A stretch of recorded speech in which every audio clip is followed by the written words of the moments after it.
Hello friends, welcome to our channel. Friends, आज हम बात करने वाले हैं शरद पूर्णमासी की, जो कि 20 तारीख को मनाया जाएगा। क्योंकि 19 तारीख को ये शाम से लग रहा है, तो इसकी मनाने का जो लोग व्रत रखते हैं और जो मनाते हैं शरद पूर्णमासी को, वो 20 तारीख से मनाएंगे और 20 तारीख को ही व्रत रखेंगे। ये थोड़ा सा कन्फ्यूज़न आजकल चल रहा है, लेकिन जो कैलेंडर के हिसाब से या पंचांग के हिसाब से हमारे जो शरद पूर्णमासी है वो हमारी 20 तारीख को मनाई जाएगी, यानी कि कल मनाई जाएगी। फ्रेंड्स, आज हम बात करने वाले हैं शरद पूर्णमासी के कुछ ऐसे साइंटिफिक रीज़न के बारे में, जिससे आपको पता चलेगा कि क्यों हम हमारे जो ऋषि मुनि हैं या हमारे जो शास्त्र हैं उसमें शरद पूर्णमासी को इतना विशेष महत्व दिया गया है। इस कारण से हम सभी लोगों को ये जो पूर्णमासी है वो मनानी चाहिए, क्योंकि ये साइंटिफिक रीज़न है और ये बहुत सारे रोगों को दूर कर सकती है। तो इसीलिए मैं आपसे ये डिस्कस करना चाहती हूँ। तो चलिए बात करते हैं। देखिए, सबसे पहले हम जानते हैं कि शरद पूर्णमासी को जो चंद्रमा का आकार है वो बहुत ज़्यादा बड़ा दिखता है, यानी कि सबसे बड़ी पूर्णमासी है और सबसे बड़ा आकार होता है। वो इसलिए होता है क्योंकि जो चंद्रमा है वो पृथ्वी के इस दिन सबसे ज़्यादा निकट होता है और इसलिए वो सबसे ज़्यादा बड़ा भी दिखाई देता है। तो क्योंकि ये निकट होता है तो इसकी जो पॉजिटिव वाइब्रेशन है वो हमारे जो प्लांट्स हैं, जो मेडिसिनल प्लांट्स हैं, उनके ऊपर जब ये किरणें पड़ती हैं तो उसकी वजह से क्या होता है कि उनके अंदर एक वाइब्रेशन उत्पन्न होता है। और वाइब्रेशन की वजह से क्या होता है, जो न्यूट्रिएंट्स वैल्यू है या यानी कि जो मेडिसिन वैल्यू उनकी जो प्लांट्स की होती है वो वाइब्रेट होती है और जो और ज़्यादा स्टिमुलेट होकर वो बाहर निकलती है। तो इसलिए जो एटमॉस्फेयर होता है वो सारा क्या होता है, बहुत पवित्र होता है, बहुत पॉजिटिव होता है और बहुत शुद्ध होता है। तो इस दिन हम बहुत सारे ऐसे उपाय कर सकते हैं जो हमारी हेल्थ के लिए बहुत ज़्यादा बेनिफिट होगा, जो हमारे शरीर में रोगों को लड़ने से हमें शक्ति देगा और हम बहुत सारी चीज़ों को अपने मेंटली और फिजिकल भी इससे सॉल्व कर सकते हैं। तो सबसे पहले हम बात करने वाले हैं, नंबर 1 हम जो उपाय की बात करेंगे वो धीरे धीरे। सबसे पहले आइज़ प्रॉब्लम की बात करेंगे। देखिए, आइज़ प्रॉब्लम अगर किसी को भी है तो सबसे पहले इस दिन आपको क्या करना है, आपको रात में 12 बजे, 11 से लेकर 12 बजे के बीच में, जो कि सबसे ज़्यादा किरणें जो हाई लेवल की जो पॉजिटिविटी होती है चंद्रमा की वो इसी टाइम पर होती है, 11 से 12 बजे के बीच में। तो आप जब छत पे जाएंगे या खुली हवा में जाएंगे, खुली नाइट में आपको ये जाना है, रात में अगर आप जाएंगे तो उससे क्या होगा कि आपको उन आँखों से आपको क्या देखना है, आपको चंद्रमा देखना है। और जितनी देर तक आप इसको देख सकते हैं उतनी देर में आपको क्या करेगा कि जो आइज़ में एक सूदिंग इफेक्ट आएगा और वो वाइब्रेशन आएगी, यानी कि जो उसकी पॉजिटिविटी है उससे आपकी आँखों को बहुत ज़्यादा एनर्जी मिलेगी, जो कि पॉजिटिव एनर्जी होगी। और इस पॉजिटिव एनर्जी से ही आपकी जो हीलिंग प्रोसेस है आइज़ का वो स्टार्ट होगा। तो आप ये एक उपाय कर सकते हैं आँखों के लिए कि आप कंटिन्यू आपको चंद्रमा की रोशनी में रहना है और चंद्रमा को कंटिन्यू आपको खुली आँखों से देखना है। तो ये हमारा पॉजिटिव वाइब्रेशन हमारी आँखों के लिए हो गया। सेकंड उपाय अगर हम बात करते हैं, जिन लोगों को अस्थमा, जिन लोगों के पेशेंट हैं, जो लोग अस्थमा के पेशेंट, जिनको सांस लगी प्रॉब्लम है या जिसको लंग्स डिसऑर्डर है, वो भी इस नाइट का यानी कि 20 को जाने वाली शरद पूर्णमासी है उसमें उपाय कर सकते हैं। आपको वही 11 से 12 के बीच में जाना है रात में, और इस टाइम पर आपको फिर से वही लंबी गहरी सांस लेना है चंद्रमा के सामने और लगातार चंद्रमा को देखना है। और इससे क्या होगा कि जो हमारे शरीर पे जो उसकी चंद्रमा की जो किरणें पड़ेंगी तो उससे क्या होगा, जो पॉजिटिविटी है वो अंदर जाएगी और नेगेटिविटी हमारी बाहर आएगी, क्योंकि हमारे इस टाइम पर चंद्रमा का जो वाइब्रेशन होता है वो बहुत ज़्यादा पॉजिटिव है। आपको मैं एक स्टोरी बताऊंगी कि रामायण में इस चीज़ का उल्लेख किया गया है कि रावण के जो नाभि में था, नाभि में पूर्ण अमृत था और जिसकी वजह से वो बहुत ज़्यादा ताकत उसके अंदर थी। वो क्या करता था, शरद पूर्णमासी के टाइम पर वो मिरर के यानी कि शीशे की मदद से सारी जितनी चंद्रमा की जितनी भी पॉजिटिविटी थी, यानी कि वो शरद पूर्णमासी के दिन ही ये उपाय करता था। और शरद पूर्णमासी के दिन मिरर रखकर यानी कि शीशा रखकर वो सारी पॉजिटिविटी अपने नाभि में, यानी कि जो अमृत होता, कहाँ अमृत हम इसको बोलते हैं, अमृत बोल सकते हैं, तो इस अमृत को वो अपनी नाभि में ग्रहण कर लेता था और जिसकी वजह से वो बहुत ज़्यादा शक्तिशाली होता चला गया। और ये उपाय वो हर शरद पूर्णमासी को करता था।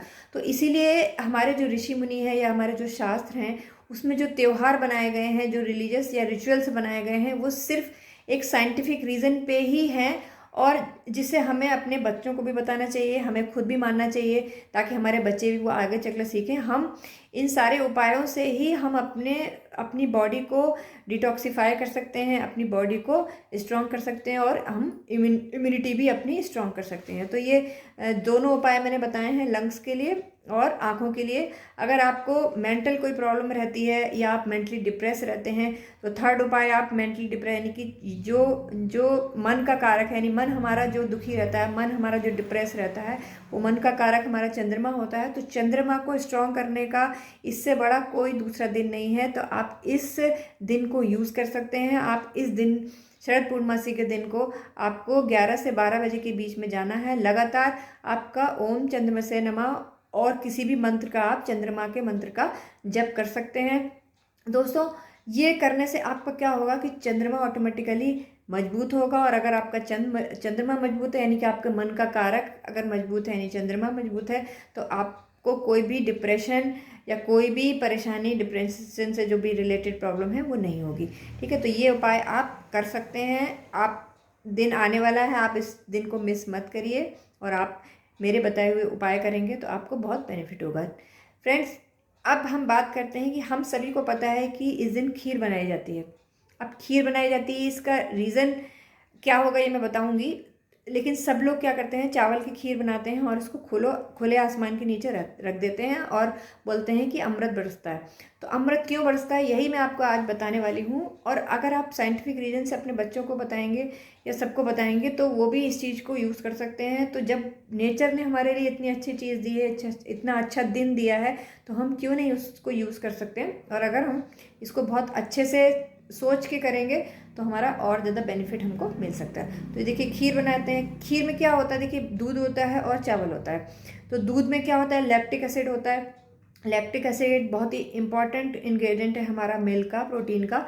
और हमारा जो चावल होता है उसमें स्टार्च होता है। तो ये दोनों चीज़ें मिलके जब चंद्रमा के नीचे रखते हैं, यानी कि हमारे जो किरणों के नीचे मतलब, तो ये क्या करता है, दूध और ये जो चावल है, स्टार्च है, वो पॉजिटिविटी निकालता है, यानी पॉजिटिविटी ग्रहण करता है हमारा चंद्रमा से। जो किरणें हमारी चंद्रमा से निकली, यानी कि 8:30 बजे आप इस खीर को बनाएंगे, भगवान को भोग लगाएंगे। अब भोग लगाने के बाद में आप इस खीर को क्या करेंगे, 8:30 बजे खुले आसमान के नीचे, यानी कि आप छत पे रख सकते हैं, आप अपने बालकनी में रख सकते हैं, जहाँ पर पूर्ण चंद्रमा आपका आता है। तो 12 से 12:30 के बीच में आप इस जो खीर है वो ग्रहण कर सकते हैं उस खीर को, या आप सुबह भी खा सकते हैं इसको, या पूरी रात भी आप रख सकते हैं। लेकिन सबसे ज़्यादा जो पॉजिटिविटी एनर्जी आती है हमारी, वो हमारा 8:30 बजे से 12 बजे तक फुल हमारी एनर्जी में रहता है हमारा चंद्रमा। और सबसे ज़्यादा बेनिफिट टाइम जो है यही चंद्रमा का होता है। तो आप खीर बनाइए, और खीर बना के आप बहुत सारे रोगों को दूर कर सकते हैं। भगवान को भोग लगाइए, आप प्रसाद बनाइए और प्रसाद बना के सबको बांटिए। क्योंकि ये ट्रेंड हमारा क्या है, जो बरसों से चलता चला आ रहा है, वो सिर्फ साइंटिफिकली ही, मतलब साइंटिफिकली प्रूव है, ये बताया गया है, जो ऋषि मुनियों ने भी बताया है। तो यही चीज़ मैं आपको बताने वाली हूँ कि हमारे जितने भी रिचुअल्स हैं या हमारे जितने भी जो त्यौहार आते हैं, वो सारे हमारे कहीं ना कहीं किसी न किसी चीज़ से रिलेटेड हैं। तो हमें प्रकृति हमें अपनी सेहत सुधारने के लिए, अपने रोग मुक्त करने के लिए बहुत सारी चीज़ें देती है, जिसको हमें पहचानना है और जानना है। तो ये सारा चीज़ें आप कर सकते हैं। और दूसरी चीज़, ये एक स्पिरिचुअल थिंग में मैं आपको बताती हूँ, क्योंकि ये भगवान विष्णु का भी दिन माना जाता है शरद पूर्णिमा से, क्योंकि आज से गंगा स्नान की भी स्टार्टिंग हो जाती है। तो विष्णु भगवान को का दिन है। तो हमें इस टाइम पर विष्णु भगवान की पूजा, लक्ष्मी माता की, जो लोग लक्ष्मी प्राप्ति चाहते हैं वो लक्ष्मी माता की पूजा भी कर सकते हैं, विष्णु सहस्रनाम कर सकते हैं। ये सारे अगर आप उपाय करेंगे तो क्या होगा कि आपका दिन पे दिन आपकी जो बरकत है वो बढ़ेगी। और आप इस दिन आप कोई भी उपाय करेंगे, आपका सक्सेस होना ही होना है। चाहे आप रोगों के लिए करें, चाहे अपने फिजिकली या मेंटली हेल्थ के लिए करें, या किसी भी चीज़ के लिए करें, अपने वेल्थ के लिए चेक करें। तो शरद पूर्णमासी से बड़ा दिन कोई नहीं है। तो ये बहुत साल की सबसे बड़ी पूर्णमासी के नाम से जानी जाती है। तो हम इसको क्या कर सकते हैं, इसको आप यूज़ करिए, आप खीर बनाइए, आप चंद्रमा को खुली आंखों से देखिए। तो आपका जो एनर्जी लेवल है वो आप खुद देखेंगे कि धीरे धीरे करके आपका एनर्जी लेवल बहुत ज़्यादा यानी कि मन का कारक है बहुत ज़्यादा स्ट्रांग होने लगेगा, हम आपकी इम्यूनिटी बहुत ज़्यादा स्ट्रांग होने लगेगी। तो मेरा पर्पज़ यही है बताने का कि हमारे कोई भी रिचुअल्स हैं वो हमारे साइंटिफिकली प्रूव है। आप इसको इन जो जितने भी उपाय हैं उनको उपायों को करिए और अपने हेल्थ को भी आप कंट्रोल कर सकते हैं और अपने परिवार की हेल्थ को भी कंट्रोल कर सकते हैं।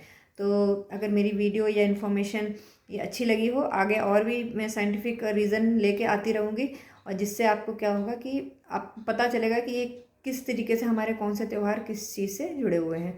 तो थैंक्स फॉर वॉचिंग और सभी को शेयर करिए मेरी और सब्सक्राइब करिए। Thanks for watching.